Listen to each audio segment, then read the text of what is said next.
Hi കൂട്ടുകാരെ, നമസ്കാരം. എല്ലാവർക്കും പുതിയൊരു വീഡിയോയിലേക്ക് സ്വാഗതം. അപ്പോൾ ഇന്ന് രാവിലെ മുതൽ വൈകുന്നേരം വരെയുള്ള വിശേഷങ്ങൾ ഉൾപ്പെടുത്തിയിട്ടുണ്ട്. അപ്പോൾ കഴിഞ്ഞ ശനിയാഴ്ച വൈകിട്ട് മോള് വന്നിട്ടുണ്ടായിരുന്നു. അപ്പോൾ ശനിയാഴ്ച വൈകുന്നേരം മോള് ഹോസ്റ്റലിൽ നിന്ന് വരുമെന്ന് ഞാൻ വീഡിയോയിൽ പറഞ്ഞിട്ടുണ്ടായിരുന്നു. അപ്പോൾ ഞായറാഴ്ച ഒരു ദിവസം ഇവിടെ നിൽക്കാനുള്ള സമയമൊക്കെ ഉള്ളു കേട്ടോ. തിങ്കളാഴ്ച രാവിലെ മോൾക്ക് പോകണം. അപ്പോൾ അതേ തിങ്കളാഴ്ച രാവിലെയാണ് കേട്ടോ ഈ വീഡിയോ ഞാൻ എടുക്കുന്നത്. അപ്പോൾ മോള് റെഡി ആയിട്ടുണ്ട്. അപ്പോൾ ബസ് സ്റ്റോപ്പ് വരെ മോനാണ് കൊണ്ടുവിടുന്നത്. അപ്പോൾ വണ്ടിയുടെ സമയമാകാത്ത കൊണ്ട് കുറച്ച് സമയം അങ്ങനെ പുറത്ത് നിന്നതാണ്. തിങ്കളാഴ്ച രാവിലെ ആകുമ്പോഴത്തേക്ക് പോകാനൊക്കെ ഭയങ്കര മടിയാണ്. ഹോസ്റ്റലിലൊക്കെ നിൽക്കുന്ന കുട്ടികൾക്കൊക്കെ അങ്ങനെയാണല്ലോ. വീട്ടിൽ വന്നു കഴിഞ്ഞാൽ അവർക്ക് പോകാൻ വലിയ പാടായിരിക്കും. പിന്നെ നമ്മൾ ഉണ്ടാക്കി കൊടുക്കുന്ന ഫുഡൊക്കെ അവർക്ക് ശരിക്കും മിസ് ചെയ്യും. മോള് നിൽക്കുന്ന ഹോസ്റ്റലിൽ പിന്നെ ഫുഡിനൊന്നും വലിയ പ്രശ്നമില്ല. പിന്നെ ചില കറികൾക്ക് അവർ ജീരകം കൂട്ടിയിടും. അത് വിളിക്കുമ്പോഴൊക്കെ എന്നോട് പറയാറുമുണ്ട്. അപ്പോൾ ദേ അവർ ഇറങ്ങിയിട്ടുണ്ട്.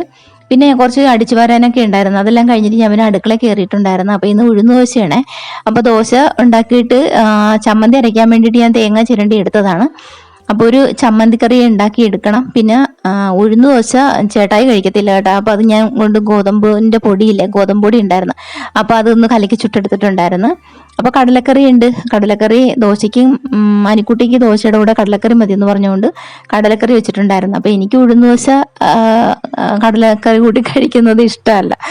അപ്പം ഞാൻ അല്പം ചമ്മന്തിക്കറി ഉണ്ടാക്കിയതാണ് കേട്ടോ. എനിക്ക് ഉഴുന്ന് ദോശ ചമ്മന്തിക്കറി കൂട്ടി കഴിക്കുന്നത് കൂടുതൽ ഇഷ്ടം. അപ്പം ഞാൻ അത് അരച്ചെടുത്തിട്ടുണ്ടായിരുന്നു. അങ്ങനെ വറയൊക്കെ പൊട്ടിച്ച് അതൊക്കെ താളിച്ചെടുത്തിട്ട് ചമ്മന്തി, നമ്മുടെ ചട്നിയില്ലേ, തട്ടുകട സ്റ്റൈൽ ചമ്മന്തിയാണ് കേട്ടോ ഇത്.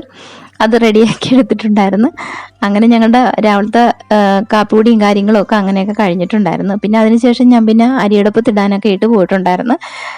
പിന്നെ നമുക്ക് ഉച്ചയ്ക്കുള്ളതിൻ്റെ പരിപാടിയൊക്കെ ഉടനെ തന്നെ നോക്കണമല്ലോ, നല്ല ഉച്ചയ്ക്ക് കഴിക്കാൻ പറ്റുള്ളൂ. കാപ്പിപ്പൊടി കഴിഞ്ഞ പുറകെ തന്നെ നമ്മൾ അരിയടപ്പത്തിട്ടു. അങ്ങനെ കുറേ കാര്യങ്ങൾ. അപ്പം ഞാൻ അരി കഴുകിയ വെള്ളമാണ് കേട്ടോ. ഇത് കാടി വെള്ളം എടുത്ത് വെച്ചിരിക്കുന്നത് ഞാൻ റോസയ്ക്ക് ഒഴിക്കാൻ വേണ്ടിയിട്ട് എടുത്ത് വെച്ചതാണ്. അത് നല്ലതാണ്. നമ്മൾ റോസ് ചെടിക്കൊക്കെ അരി കഴുകിയ കാടിവെള്ളമൊക്കെ ഒഴിക്കുന്നത് നല്ലതാണ്. ഞാൻ പച്ചക്കറി അരിയുന്ന വേസ്റ്റും എല്ലാം കൊണ്ടുപോയി ചെടികൾക്ക് തന്നെയാണ് ഇടുന്നത്. അങ്ങനെ അരി അടുപ്പത്തിട്ടുണ്ട്. ഇനിയിപ്പം അരി തിളച്ച് വരുമ്പോൾ ഞാൻ റൈസ് കുക്കറിലേക്ക് മാറ്റും. എപ്പോഴും ചെയ്യാറുള്ള പോലെ തന്നെയാണ് കേട്ടോ. അപ്പോൾ ഇനി കറി വയ്ക്കണം. അപ്പോൾ അതിനായിട്ട് ഞാൻ കുറച്ച് തേങ്ങ ചിരണ്ടി എടുക്കുന്നുണ്ട്. അപ്പോൾ നമുക്ക് അയലയാണ് കിട്ടിയത് കേട്ടോ, അയല. അപ്പോൾ അയല ഞാൻ ക്ലീനാക്കിയൊക്കെ വെച്ചിട്ടുണ്ട്. അപ്പോൾ അതിനി തേങ്ങ അരച്ചെടുത്തിട്ട് വേണം നമുക്ക് കറി ഉണ്ടാക്കാം. അപ്പോൾ തേങ്ങ അരച്ച് ഞാൻ എടുത്ത് കേട്ടാ. മുളക് പൊടി, മഞ്ഞൾപ്പൊടിയും ചെറിയ ഉള്ളിയും തേങ്ങ എല്ലാം കൂടെ കൂട്ടി എടുത്തിട്ടുണ്ടായിരുന്നു. അപ്പോൾ മാങ്ങ കഷ്ണങ്ങളൊക്കെ ഇട്ടിട്ട് അയില കറിയായിട്ട് തന്നെ വെക്കണേ. അപ്പോൾ നല്ല ടേസ്റ്റുമാണ്. അപ്പോൾ ഇത് പച്ചച്ചീര വീട്ടിൽ നിന്ന് അച്ഛൻ കൊണ്ടുവന്ന ചീരയാണ്. അച്ഛൻ വന്നപ്പോഴത്തേക്ക് ചീരയും കോവയ്ക്കൊക്കെ കൊണ്ടുവന്നിട്ടുണ്ടായിരുന്നു. അപ്പോൾ ചീര അരിഞ്ഞെടുത്തിട്ട് ഞാൻ പിന്നെ അത് കുറച്ച് പരിപ്പും കൂടെ വേവിച്ചിട്ട് അതിലേക്ക് ചേർത്തിട്ടാണ് തോരനാക്കി എടുത്തത്. അപ്പോൾ ചീരത്തോരനൂടെ റെഡിയായി കിട്ടി. അപ്പോൾ നമ്മുടെ മീൻകറി അടപ്പത്ത് വെച്ച് കഴിഞ്ഞപ്പോഴത്തേക്കാണ് കറിവേപ്പിലയാണിത്. ഇതും അച്ഛൻ എനിക്ക് വീട്ടിൽ നിന്ന് കൊണ്ടുവന്ന് തന്നാണ് കേട്ടോ. അപ്പം ഞാൻ അത് മിൽറ്റേൻ്റെ ഒരു ടിന്നിലിട്ട് സൂക്ഷിച്ച് വെക്കണേ. അത് കാരണം അത് അങ്ങനെ ഫ്രഷായിട്ട് തന്നെ ഇരിപ്പുണ്ട്. നല്ല ഫ്രഷായിട്ട് തന്നെ കറിവേപ്പില ഇരിപ്പുണ്ട്. അങ്ങനെ അതിൽ നിന്ന് കറിക്ക് ആവശ്യമായിട്ടുള്ളത് എടുത്തിട്ട് വീണ്ടും അത് നന്നായിട്ട് നല്ല ടൈറ്റായിട്ട് അടച്ച് വെക്കുകയാണ്.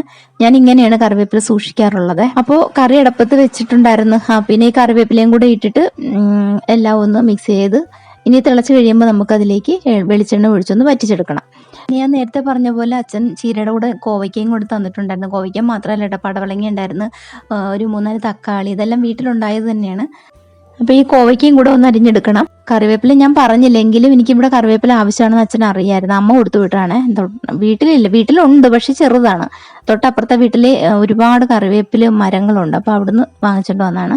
അപ്പോൾ കോവയ്ക്ക് അരിഞ്ഞിട്ട് തോരനാക്കി എടുക്കാൻ വേണം. എപ്പോഴും മെഴുക്ക് പുരട്ടി ആയാലും പറ്റത്തില്ല, കാരണം ഇന്ന് തോരനാക്കിയാണ്.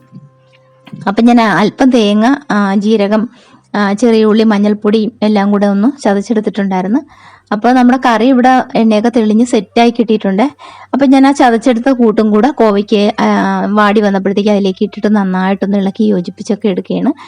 അപ്പോൾ നമ്മുടെ കറികളെല്ലാം റെഡിയായി കിട്ടിയിട്ടുണ്ടായിരുന്നു.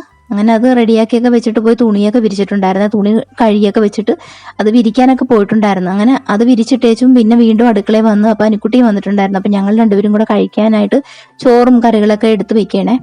അപ്പോൾ വീഡിയോസൊക്കെ കണ്ടുകൊണ്ടിരിക്കുമ്പോൾ തന്നെ കൂട്ടുകാരൊരു ലൈക്ക് തന്ന് സപ്പോർട്ട് ചെയ്തേക്കണേ. ആദ്യമായിട്ട് വീഡിയോ കാണുന്ന പുതിയ പുതിയ കൂട്ടുകാരൊക്കെ ആണെങ്കിൽ നമ്മുടെ ചാനലൊന്ന് സബ്സ്ക്രൈബ് ചെയ്ത് കൂട്ടാക്കാൻ മറക്കല്ലേ. മാത്രമല്ല നമുക്ക് ഹൈപ്പ് എന്ന് പറഞ്ഞ ഒരു ഓപ്ഷനും കൂടെ ഉണ്ട് കേട്ടോ, അതും കൂടെ ഒന്ന് എന്നെ വിളിച്ച് തരണേ. പിന്നെ വിലയേറിയ നിങ്ങളുടെ കമൻറ്റും കൂടെ ഇട്ടേക്കണം. പിന്നെ പറയാനുള്ളതെന്ന് വെച്ചാൽ എൻ്റെ വീഡിയോയ്ക്ക് ഇത്രയും ക്ലാരിറ്റിയേ ഉള്ളൂ കേട്ടോ. കാരണം വെച്ചാൽ എൻ്റെ ഫോണിൻ്റെ കുഴപ്പമാണ്. ഒരു പഴയ ഫോണാണ് എൻ്റെത്. ഒരു പുതിയ ഫോൺ വാങ്ങണമെന്ന് ഞാൻ കുറേ ആയിട്ട് ആഗ്രഹിക്കുന്നുണ്ട്, പക്ഷേ ഇതുവരെ നടന്നില്ല. എന്തായാലും അത് അടുത്ത് തന്നെ വാങ്ങണമെന്നാണ് ഞാൻ വിചാരിക്കുന്നത്. കാര്യം വീഡിയോ എടുത്തിട്ട് എനിക്ക് അങ്ങോട്ട് തൃപ്തിയാകുന്നില്ല. ഏത് വീഡിയോസ് എടുത്താലും അത്രയ്ക്ക് അങ്ങോട്ട് ക്ലാരിറ്റിയും ഇല്ല. ഭയങ്കര എന്തൊക്കെയോ പ്രശ്നങ്ങളൊക്കെയാണ് എൻ്റെ ഫോണിന്. അപ്പോൾ ഉടനെ അത് ശരിയാകുമെന്ന് ഞാൻ പ്രതീക്ഷിക്കുന്നു. അങ്ങനെ ഊണ് കഴിച്ച് കഴിഞ്ഞിട്ട് ഞാൻ പിന്നെ അരി ഉഴുന്നൊക്കെ വെള്ളത്തിലിടാൻ വേണ്ടിയിട്ടാണ് കേട്ടോ. ഇതിപ്പം ഞാൻ കുറച്ച് ദിവസത്തേക്ക് ഒരു 2-3 ദിവസത്തേക്കെങ്കിലും ഞാൻ ഒന്നിച്ച് അരച്ച് വയ്ക്കും. അപ്പോൾ ഇത് വെള്ളത്തിലിട്ടിട്ട് നല്ലപോലെ കഴുകി നല്ല തെളിവ് വെള്ളം ആകുന്നത് വരെ ഒരു 5-6 പ്രാവശ്യം കഴുകി ഊറ്റി എടുത്തിട്ട് വെള്ളം ഒഴിച്ചിട്ട് ഞാൻ ഇട്ടേക്കും. എന്നിട്ട് വൈകുന്നേരം ഒരു 7 മണി 7:30 ആകുമ്പോഴാണ് ഞാൻ അരച്ച് വയ്ക്കുന്നത്. എന്നിട്ട് പിറ്റേ ദിവസം ഞാൻ ഉണ്ടാക്കാൻ മാത്രം എടുത്തിട്ട് ബാക്കി ഞാൻ ഫ്രിഡ്ജിലേക്ക് മാറ്റി വയ്ക്കും. അപ്പോൾ നമുക്ക് ജോലി എളുപ്പം, സമയലാഭം, അങ്ങനെ കുറേ കാര്യങ്ങളൊക്കെ ഉണ്ട്. നമുക്ക് അടുക്കളയിലെ ജോലികൾ എളുപ്പമാക്കാൻ കുറേയേറെ കാര്യങ്ങളുണ്ടല്ലേ. തേങ്ങയൊക്കെ ആണെങ്കിൽ നമുക്ക് കൂടുതൽ ചിരണ്ടി സൂക്ഷിക്കാനൊക്കെ പറ്റും.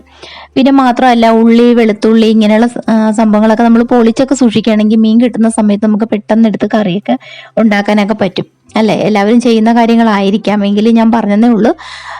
അപ്പോൾ അതേ അരി ഉഴുന്നൊക്കെ ഞാൻ കഴുകി നന്നായിട്ട് എടുത്ത് വെള്ളത്തിലേക്ക് ഇട്ട് വെച്ചിട്ടുണ്ട്. ഇനി വൈകുന്നേരം നമുക്കിതൊന്ന് അരച്ച് വയ്ക്കണം.